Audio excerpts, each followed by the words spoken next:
Hello and welcome to Higher Thinking on Higher Ed. I am Sharlyn Carrington of Content Strong Communications, the fractional communications and marketing leader of choice for universities, colleges, and nonprofits. Today, I am excited to continue diving into the trends, the challenges encountered by communications and marketing leaders and leaders in general in higher ed. And I am honored to welcome Dr. Rick Upchurch to the hot seat today. Rick is the Associate Vice President of E-Learning and Educational Innovation at Belhaven University, where he leads curriculum and learning systems for more than 3,000 online students. With over 25 years in non-traditional higher education, he's known for driving innovation, writing on AI in education, very important topic right now, and hosting a leadership-focused podcast as well. Thank you again so much for bringing your expertise to this conversation. How you doing? I'm well, Sharlyn. Very nice to meet you, and thank you for that introduction. Very nice. Good, wonderful. I'm always worried that I miss something that's really relevant or important, which leads me to my first question, which is always a little bit of context setting. Sure. So you could, of course, set me straight to anything that I got wrong. Tell me a little bit about your role at Belhaven and your focus on adult and online learners. How has that kind of shaped the way you approach strategy and innovation in this fast-changing higher ed environment we're in? Sure. I came into higher education in 1998. I was hired by a small college in Southern Ohio to implement their adult degree completion program. I don't know if you remember adult degree completion programs at all. Mm-mm. Adult degree completion programs allowed working adults to be able to come back and go to school at night for 4 hours once a week for, at that point, 5 weeks per course. So anyway, the president of that small college hired me, and I discovered an immediate affinity for how higher education works and a Right. passion for helping non-traditional students to achieve their academic goals. So that's been the passion of my life, is helping non-traditional students reach their academic goals. While I was there at that small college, I started an online program and then moved to another school in the Midwest to start to work in their adult degree completion program as well, but also started their online program while I was there too. Um, Along the way, because those were early days for online programs, Right. figuring out what that looked like, what academic rigor looked like, and all the parts and pieces of that. And I've been here at Belhaven University for the last 11 years. Okay. And when I was hired to lead their non-traditional on-ground campuses, the adult degree completion program. That worked really well up until the pandemic. And Right. the pandemic literally was the death of adult degree completion in the form that we were doing it, and Right. in the form that most schools were doing it. So with since then and during that time frame, my focus has been shifted away from that into working with online programs, specifically dealing initially with faculty as well as curriculum, and now focusing almost all of my work in the LMS and the curriculum development here at this university. So kind of have an affinity for it, figure out how things work and what is and what is not viable. That's a really interesting background and context you set. And I say that because I mean we've seen online this idea of online growing learning grow so significantly over Yeah, the past 10, 15, I'm gonna dare I say 20 years. yeah, What that means for learners, for teachers, for access, right? Just the exactly. ability to be able to get higher education and to be able to attend a university, to what Right. that means for families and students all over the world. um you've seen kind of firsthand how the needs of non-traditional and online students have evolved in that context. What broader shifts are you seeing in the higher ed space, and how are they kind of influencing how institutions are serving this particular population? Yeah, great question. I kind of like to characterize the evolution as becoming more sophisticated, but not Right, necessarily better, if you will. right, Kind of like an individual who may have grown up eating with two utensils, who can learn to deal with the complexity of formal dining experience, And it might mean they've learned or achieved a certain level of sophistication, but it doesn't necessarily mean the final result's any different. They're still eating. So what we're doing is much more sophisticated than what we did 20 years ago. In fact, night and day, literally, in the whole process of online education. But the sophistication of tools and processes has increased really at a rate that's been nearly impossible to keep track of. The various student information systems, how they relate to the CRM systems for enrollment, not to mention financial aid and the LMS systems and all of the stuff that goes in with those, and their constant race to improve their product and add to their product so they can upsell the university. Boy, there's always that. Right. Can we upsell to the university some other aspect of that? The benefit is huge, but the change has been fast-paced. And it's becoming more fast-paced, honestly. The amount of changes and the competition is literally fierce. And Right. many of the products are serving niche needs that may or may not fit an institution's need. And some are trying to be the Swiss Army knife, where they can do all things for all situations. And sometimes not hitting very many of them very well, in the process. So I think institutional strategy like this, as you asked at the very beginning, is kind of it's affected by three main factors. Right. So for me, perceived need. This is huge. The perceived need of the institution relates to how the students perceive the need, but how the faculty perceive the need, how the institution perceives the need. That need, as it is perceived, is a driving force in all of the evolution of the online program. It also has to do with return on investment. So that's the second main factor there is the return on investment. Return on investment is literally I can have a perceived need, for instance. I perceive a need, and I could give you a perfect example. I perceive a need in the online programs that we have that would have the capability of adding software to be able to check our discussion posts for plagiarism. Right. They do make that software, and I know at least one vendor that does that. Right. However, the return on the investment piece has, at this point in time, made the adding of that particular software not viable for our particular campus. So even though there's a need, and even though there's a product, it doesn't turn into being an investment. And then even Right. when you get all of those things lined up, then it becomes back of which of the products that you select and all of them have their strengths and weaknesses. A few years ago, we went through a process of selecting a video management system, and we looked at so many, Panopto and Kaltura and Yuja being the primary ones, but so many of them, and did the evaluation of all of those to try and determine which one. And I found a really interesting thing that it isn't always which one, because many of them have very similar factors. It's the Right. person who does the recommending.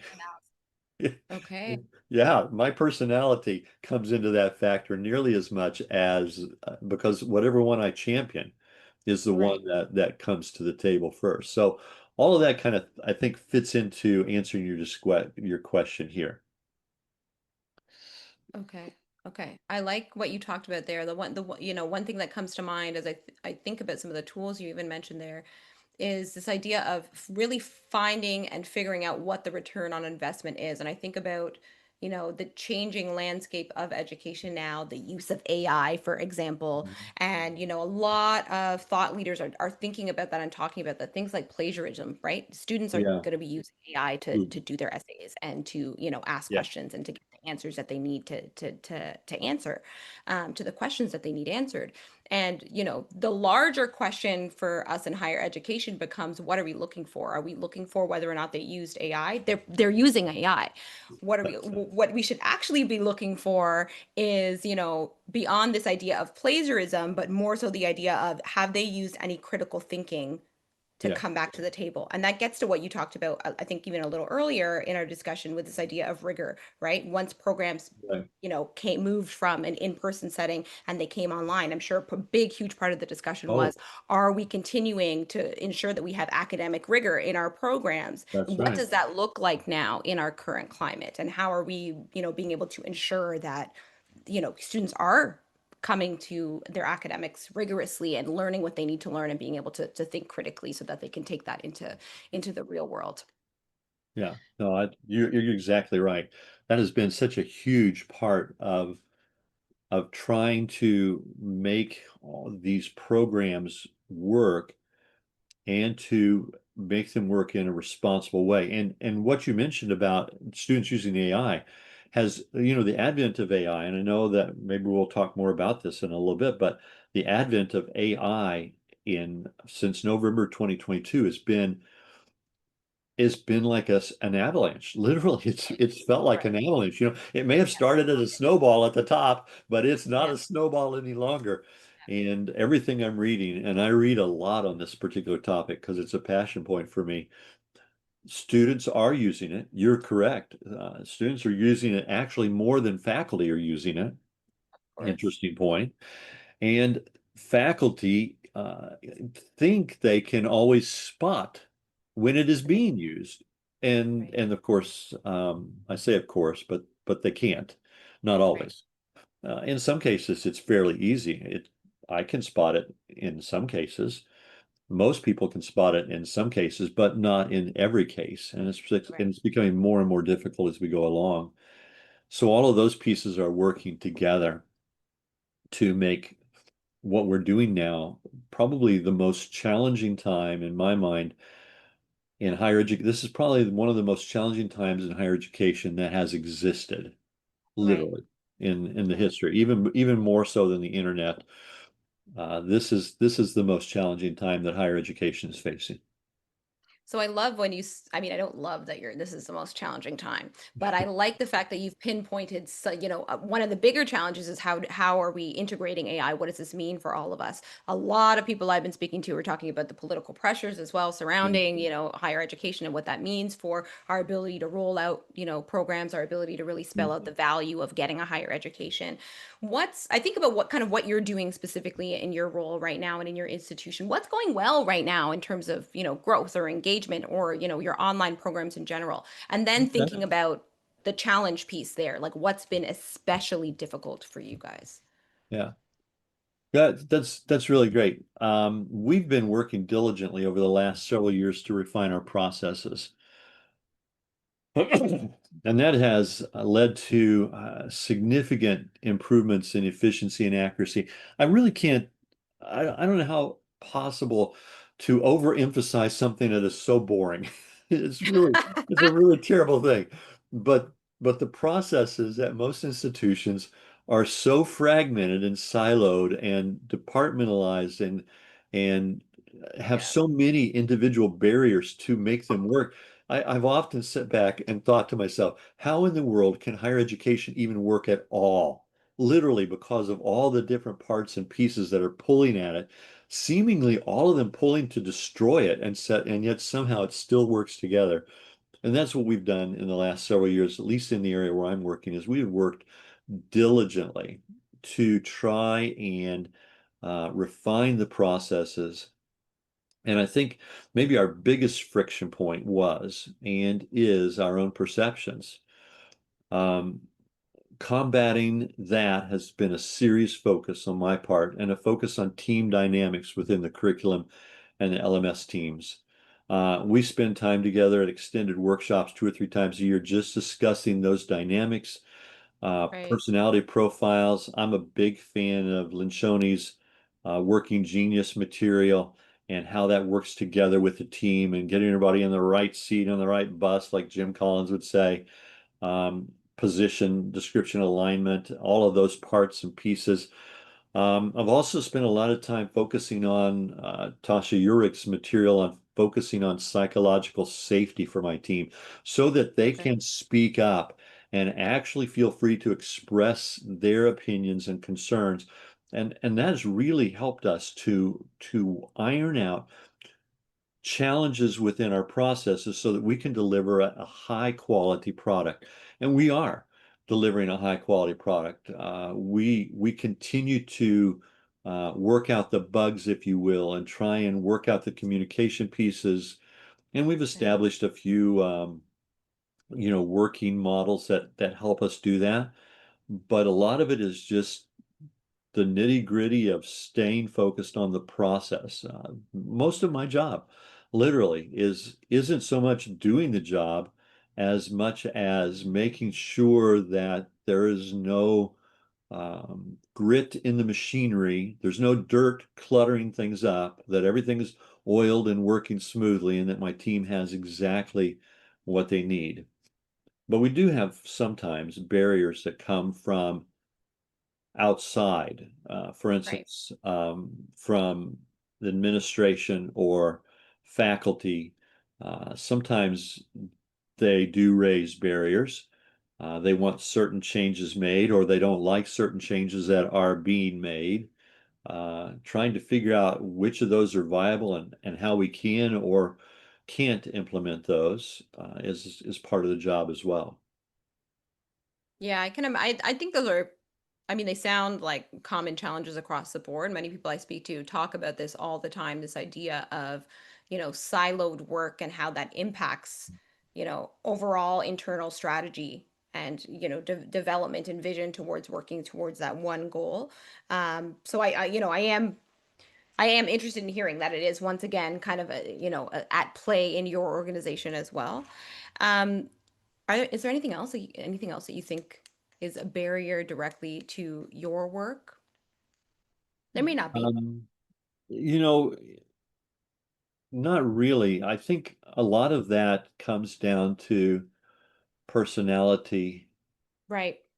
and so willingness to, I meet with the deans, I meet with different people. I intentionally form relationships that allow me to be able to collaborate, negotiate, and work on problems across the board.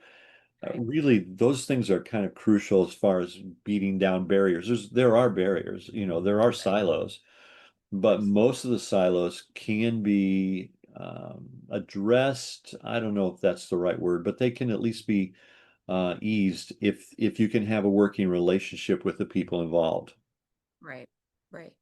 If we think a little bit about something you touched on, or we both touched on earlier, is this idea of, AI and AI exploration. I mean, you mentioned you started kind of exploring AI in your work. I think you do some writing on AI. What excites you about the potential of AI, and what kind of hesitations or barriers do you see as you begin to adopt some of these new tools? Yeah, I am both excited and terrified. I'm just going to be Yeah. honest with you. I am excited Oh, and totally scared to death about yeah. what AI is bringing to the table and the fact that it's evolving so quickly. Rapidly. I had the opportunity a couple of months ago to do a presentation at a small conference for very small colleges in southern Ohio, southern in Orlando. While I was there talking with them, my presentation was literally about how AI has become, a disruptive force in the Right. higher education market. Well, so here's what we're doing, and here's why I think that is a disruptive force. So what we're doing right now is what we started with is, of course, in October 22. I was sitting at lunch with a group of guys, and one of the guys there said, "Hey, have you heard about something called Chat GPT?" This was in November. We Right. were having lunch in November. He said, "Just came on the news. I tried it. It's incredible." And and I'm sitting there thinking, if this is true, and it turned out it was, this is going to change everything. Everything. Everything. And literally it has been changing everything since. So we have, we do not have at this point in time an enterprise version at our institution for AI. We are all using, except for a few people who have their own personal accounts, Right. most of us are using free versions. I have my Right. own personal account, but the school's not paying for that. Some people may have school paid for accounts. I don't know, but but most of us are using free versions of AI. But we did manage to run into a partnership with an AI company called Axio AI, Axio.ai. And this particular AI is very educational format. In other words, it's not a really good AI to use if you want to dump some spreadsheets into it and ask it to do Right. analysis. It's not what that's Right. for, but it's an educational one. So instead of asking it to answer, what's the answer if I post my question here, how can I get an answer that I can cut and paste into an Right. assignment? It doesn't really do that. It begins to talk with you and try to help you understand. So it's very interactive, it's Socratic even. Right. And so Right. it does that. So we came across this company. We've got a good relationship with them. Um, the founder, Mark Knopfel, super guy, has worked with us extensively. And we initially tried and are still doing that, putting a link to that AI into our courses so that a student can go to there and they can um, get help with their discussion question. You know, their Right. discussion question is this, and it will actually walk them through a process of basically tutoring them on that Right. discussion question so that they can answer. Same thing with their writing assignments. And it does a really good job with that. Faculty, some of them like it, some of them don't like it, and some of them are terrified and scared of it. So Right. it's a mixed bag. And generally what the faculty support and push are what the students are encouraged to do. Right. So it didn't receive the full use that we thought it would. But Int- this company, go ahead. I'm sorry, you started to say something. no, no, no. I just said interesting. You go ahead. Oh, here's the thing that's just knocking our socks off right now. And this is Right. something I'm really excited about. They have developed an interface that we are using now to co-teach a course Okay. with AI. So we have set up our Canvas shell using their platform. And Right. so the student will go out to their platform and interact with this AI. And it asks them, first of all, okay, here's the topic we're going to be talking about this for this unit. Right. How much do you know about that? And you say, well, it says here's the basics. How much I say, well, I don't know anything, or I know a lot. And from that point on, it begins to back and forth in a Socratic method, begin to teach me what I need Right. to know to achieve the learning objectives for that particular unit. So it's all based on Right. whether the learning objectives are. Obviously, writing good learning objectives becomes crucial because now the AI is using those to evaluate that process. So they do this learning objectives thing, and students are out here in this AI. They're doing the learning objectives thing. It's going great. I mean, we're piloting right now, and the pilots have come back so far. The students are loving it. I mean, I thought I would receive so many complaints. I was prepared to be inundated by a swarm or it's just complaints nonstop. But they love it. They love that they can do it at their own pace. They love that they can ask it any question they want to. It's like having a personal tutor on that particular subject. And so it asks them questions, they do their response, it comes back and it works them through and it won't let them really proceed through this process until they've indicated that they have feel comfortable with it. Now they can Right. say, no, I'm done, let's move on. But there's also an assessment they have to take. And the AI administers the assessment. And this is a verbal assessment. And so they get asked a question and they have to respond. They only have a certain amount of limited time to respond. I've tried to cheat Right. it myself. I can't. I've Right. tried to figure out a way around it. I can't quite figure out how to do it. Maybe a student will figure out eventually, but because there's a limited amount of time, it's not like they can go look up stuff. It Yep. asks the question, they talk back to it. So it's a verbal thing. It asks me a question, I talk back to it, and then it moves through other questions and gives me a score at the end that the faculty then can go back and look at all the responses. It can look and see if they tried to go to another screen because it shows right there, student tried to go to another screen at this point, which I think is amazing. And so all of this is happening as they're working through that. And so that's the first part. And then coupled with that, we are requiring, not requiring, we're requiring the faculty, I should say, to Right. host a weekly Zoom session with the students. On how to use it. No, not on how to use it, but to interact on the material that they have learned from it and any deficits that they feel they've Oh, good. missed. Right. Right. So now the faculty, before our online courses were completely asynchronous. Right. Now they're still completely asynchronous. This is optional for students to attend. But if they do attend, it gets them out of having to write a discussion post. Right. So they don't have to write a discussion post. Instead, they're attending this, and the faculty person is being able to interact with them about the material for the week because they've gone through this material as well.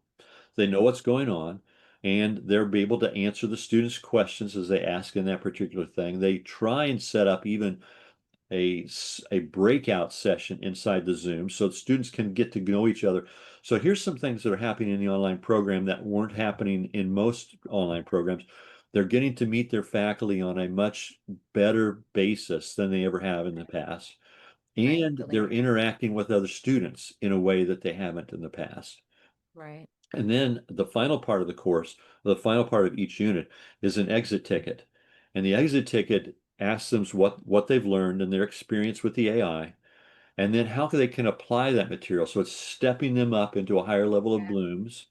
So they're applying it in their own lives. And if you were to read these responses, I'd read these responses, I think, oh my goodness, this is amazing. They're actually being able to make the crossover from this material into their personal lives. Incredible. And then it asks them what they didn't get, what they didn't understand. Right. And the faculty person can either come back then and answer that right there or use that material in the Zoom session for the following week. And so it feeds itself forward. I'm very excited about this. We've done our first pilot. It's just ended. We're starting another pilot starting Monday. And we'll be running the pilot for a little bit longer before we see whether we're able or willing to turn it on wholesale. But believe me, Sharlyn, this is very exciting because in my mind, this is the future of higher education.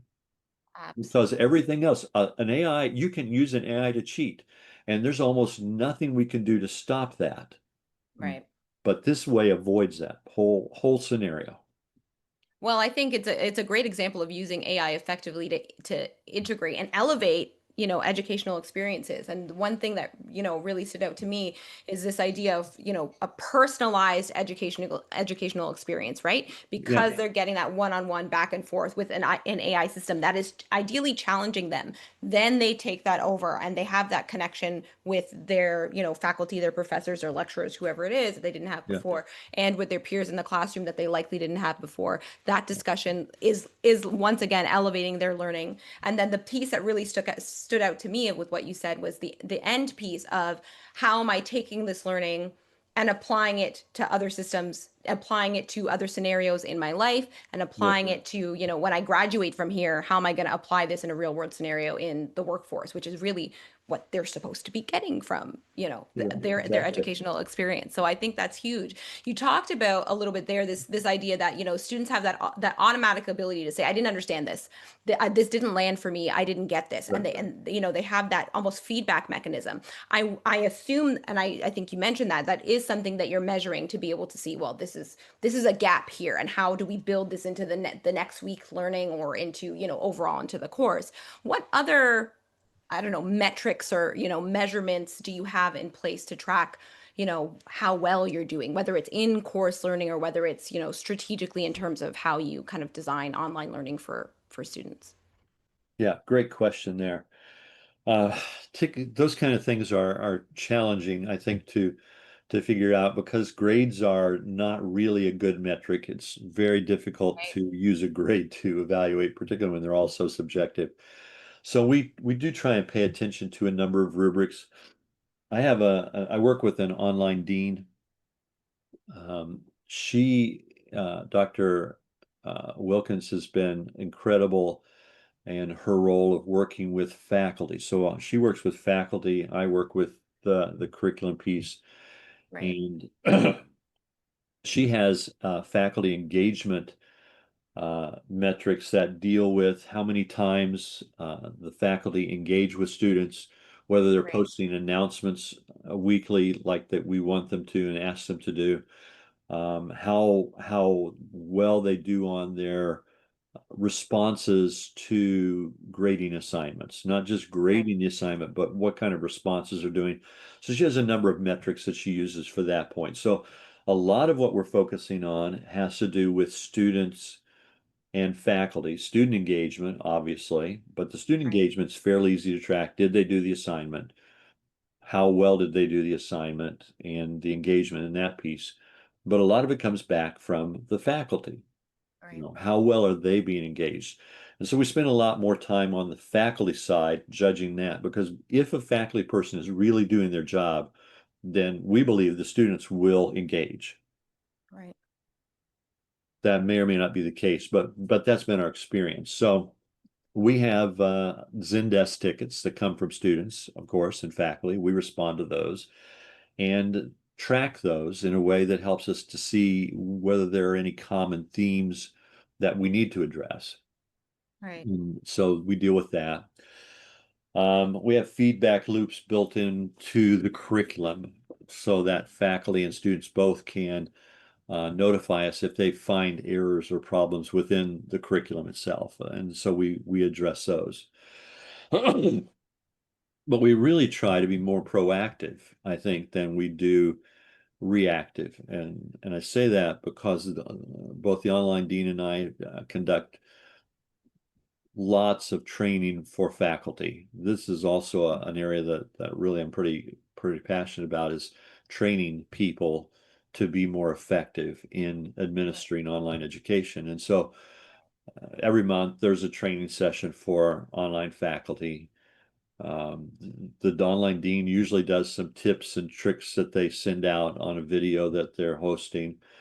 Now that we're doing the Axio things, I've done several workshops and I've got more upcoming to train faculty how to use the Lighthouse Axio piece, the AI piece that we're working with, what to do, how to respond, and all the parts and pieces of that. So we're trying to be very proactive in getting our um, faculty really. I mean, if a faculty person, we even do every school does this, end of course surveys. We all do that. Right. We look at those though, and if we don't see a response that we like from faculty, we either engage in remediation to bring them up to a place Right. where they perceive where they need to be, or we stop using them. And we have cycled through a lot of faculty just to make sure that what we're giving our students is the best possible learning experience that we can provide, Right. given the constraints of the whole nature of education. Of education, of higher ed. Yeah.